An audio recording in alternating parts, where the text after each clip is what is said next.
So this guy was printed on what is called a raft, and in my next video I do show you how to put a raft on your 3D prints.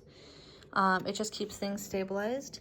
Otherwise it would just be printing, holding onto its feet and its cape, which you can kind of tell it's a little thin.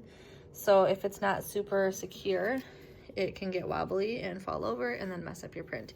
So the raft just helps secure the item to your baseboard on your Flash Forge. And after it's done printing, you can easily just remove this. And I will show you how to do that.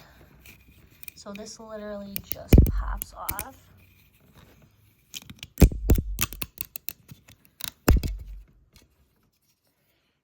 And it's perfect. I love this little guy. It's super cute. It's knitted. I'm gonna be painting it as well. Thanks for watching.